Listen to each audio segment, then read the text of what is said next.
those storms tonight. That was something when these storms blew up. Now, everything's calm now, but guess what?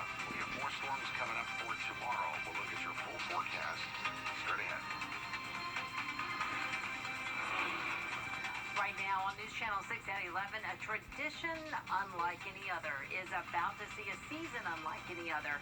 How the Masters Tournament plans on moving forward without patrons. Plus, Columbia County is readjusting its school calendar. We'll tell you the important dates you need to know now. And if you need a mask, we'll tell you where the city of Augusta is giving them away tomorrow for free. Your news at 11 starts now. Live from Television Park, this is WJBF News Channel 6 at 11. Good evening, everyone. I'm Jenny Montgomery. Thank you so much for joining us. Brad is off tonight. Coverage you can count on begins in Grovetown as crews are working to restore power after this evening's storms. The wind and rain knocked over several trees and downed a few power lines. So far, we have no reports of anyone being hurt. So let's head straight over to Chief Meteorologist Tim Miller for a look at the forecast. Let me tell you, wasn't that something wow. tonight? Big time. Yeah, the rain, the lightning was just tremendous. I'll tell you. So I want to show you this. This is a time lapse of the storms tonight. I mean, they just blew up. I mean, out of nowhere, apparently. And this is the type of atmosphere that we have, right? Look at Grovetown with all the lightning, the very heavy rain, and then, of course, it ends about 8:45 when things started to calm down. But, boy, that was quite a lightning storm and rainstorm. And that's the way the atmosphere is going to be for the next couple days. So we're going to have these opportunities of big storms. But by the time we get to 10, 11 o'clock, things calm down. Thank goodness. And it's all quiet. A few storms up near Athens. That's about it. There's our view of our Wjbf Skyview camera right outside our studios here. Bobby Jones Expressway. All's quiet. 78. Current temperature in Augusta. Gibson, y'all about 78 as well. Swainsboro, notice you're a little cooler. Y'all had some showers and even some flooding rain in town, didn't you? A little earlier today with all that rain. 97 the high before those storms came in. We'll have an update of the rain totals here in just a little bit. Overnight low was 74, so need a hot day. Tomorrow morning, we'll do 73. It'll be muggy off to school. 93 the high, but a really good chance of showers and storms. In fact, more rain headed our way tomorrow through Saturday. I'll pinpoint hour by hour what we can expect with tomorrow's storms coming up in just a bit. Jenny. Thank you, Tim. A missing man out of Warren County has been found dead. The body of 65-year-old Lewis Johnson was found in a pond just off Raven Road near Parish Road yesterday. Johnson was reported missing Saturday after leaving his home. The investigation is ongoing. The Richmond County Sheriff's Office needs your help finding a missing man. 72-year-old Jack Witt was last seen Wednesday, August 5th on Edgar Street. He's said to have a diminished mental state, a heart condition, and a bad knee. If you know anything, you should call the Sheriff's Office. The number is there on your screen. Now, the latest election results from the... At no cost to the school districts or to the parents. Superintendent Spearman also says she thinks there's enough funding to make sure schools in the Palmetto State are safe. She hasn't heard any superintendent voice concerns about needs that aren't being met for the upcoming school year.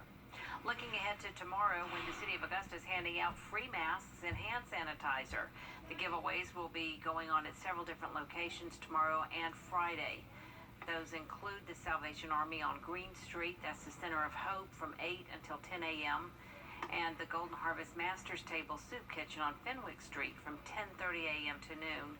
And from 10 until 6, you can head to any of the fire stations on Ellis and Telfair Streets and Windsor Spring Road. Virtual learning isn't just tough on students, it's also tough on some teachers. Augusta University and South Carolina Department of Education are offering their services to teachers to help them create lesson plans that will keep their students engaged. One AU professor tells us it doesn't have to be too complicated. Don't get so bogged down with, well, I've got to have all these bells and whistles and all these different programs that I have to learn all at once. Pick one that works and it's not intimidating to you, and do one well. The professor also suggests educators teach through both online and paper formats. AU and South Carolina Department of Education say their doors are open to teachers who need some direction. The CSRA has a new way to experience the Godfather of Soul. We'll tell you about the latest history tour when we come back. Rob Lowe. You know, Powered by Jiffy Lube Multicare. Now, your most accurate forecast with WJBF Live Viper 6. it's so good to see you on Wednesday night. Thanks for being here. Always a pleasure. And our current temperature, 78 degrees. It's official temperature over at the airport with our Jiffy Lube Skyview camera. Over at Bush Field, relative humidity at 87%. So yes, it's muggy and all the rain certainly hasn't helped. Now, I know I keep showing this map day after day, right? Well, welcome to August. Not a whole lot changes. We have high pressure to the north, and this guy's been here for days. It's a trough. It's a disturbance in the atmosphere, weakness, if you will. The heating of the day helps produce showers and storms along with this trough, and a tiny bit of low pressure is developed in the upper atmosphere. This is going to help really generate these showers and storms for Thursday and Friday. I'm calling it a southern soaker because here we go. Look at all the dark green here for Alabama, Georgia, and South Carolina. So here's our trough. This low pressure will aid in thunderstorm development, and we have a lot of moisture to deal with. In fact, that moisture will even increase. Just when you think it can't feel any more humid, it will over the next couple days, and that's going to add to our rain chances. Well, let's take a look at Tropical Depression 11. Not very impressive. Notice the convection here with these storms. This is still out in the Atlantic from the Hurricane Center. It is moving west at 15 miles per hour, wind speeds at 35. So it's not a tropical storm as of yet, but the Hurricane Center says it will be, but very minimal. And then as it moves off towards the northwest, looks like it's going to lose steam here and weaken. And one of the reasons that's going to be is it continues to move off towards the northwest. It's going to hit wind shear. That really is not conducive for tropical development. I think it'll hit the wind shear and it will pretty much tear that storm apart, at least as of now. So not expecting this to be a player at all. But of course, it's going to start to get even busier in the tropics. Let's jump into tomorrow at noon. Notice sunshine and clouds with our futurecast. Then late afternoon, there's 2 o'clock. Look at these storms pop again. Sandersville to Swainsboro, Millen, Sylvania, some pretty heavy rain. And then by 5 o'clock, yeah, notice more storms form. Sparta, Gibson, to Augusta to Waynesboro, then to Barnwell and Aiken. That's some pretty heavy rain. And those, again, maybe just like tonight, just really producing these torrential rainfall. Even by 9 o'clock, we're still dealing with some scattered showers and some thunderstorms. Certainly won't be till after 10, 11 o'clock tomorrow night before we're done with the storms. Tonight, everything's all quiet. 73, the overnight low in the city. Waynesboro at 74. Aiken about 73. Get pretty much humid. Maybe a little fog in some areas, but not really expecting that. 93 for the high tomorrow, but with the humidity, it'll feel like 100 degrees with our heat index in our mid-90s further towards the south, towards Swainsboro. All right, 60% chance of showers and storms tomorrow and Friday. A decent chance of rain for Saturday as well. Maybe a little drier for Sunday. But one of the things you'll notice in the 10-day, Jenny, look at those temperatures into the upper 80s. By Wednesday, Thursday, Friday, we could see upper lows in the upper 60s. So that's a nice little My refreshing goodness, change. grab a sweater. Right. And an umbrella. And an umbrella. Yeah, always got to have that umbrella. Thank you, Tim. Today, the soul starts here. James Brown Journey was unveiled at the Augusta Museum of History. It's a walking or driving tour honoring Augusta's late godfather of soul, James Brown. At each location, you can find an artistic depiction of a vinyl record on the sidewalk, telling the story of how that location impacted Brown's journey. Again, I just thank God that He's allowed us to all come together and to do this, and for the great ideas that have come out of this from different people, from right here where He called home.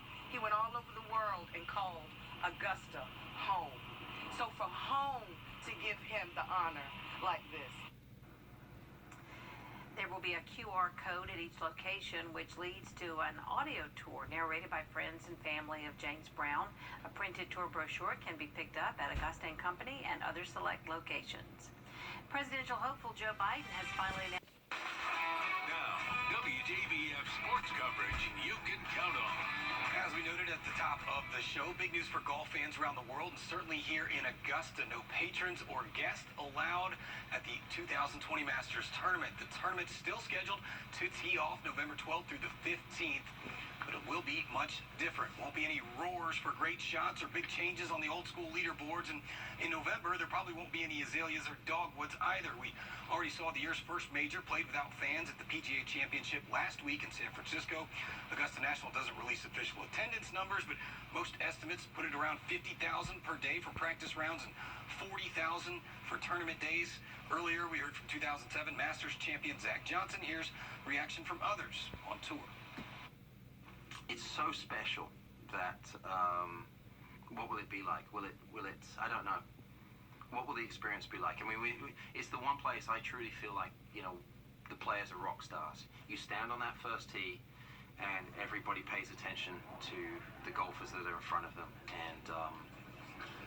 and you feel very, very special as a player playing there. They will be hugely different. You know, part of the allure and the kind of the majesty of Augusta National is the patrons. You know, you have that electricity from the first moment on Thursday morning to the last putt goes in on Sunday night on every hole. It's not just on the back nine, it's on every hole. And so to not have that there, it's going to be a different feeling. So here's a quick recap. If you had tickets for this year, they will be honored for next year. If you requested a refund, you can now apply that and try to get tickets for 2021. Online sales for merchandise will be available for those who have series badges. That's the ones you get every year. You need to be checking that inbox for contact from Augusta National. The Georgia High School Association had a meeting today with its Sports Medicine Advisory Committee. According to Executive Director Robin Hines, everything's still on track. Quote, our plan as of today is to move forward with the September 4th date for opening football season. It is possible that the start date of September 4th could change based on COVID-19 data. And good news for the ACC and the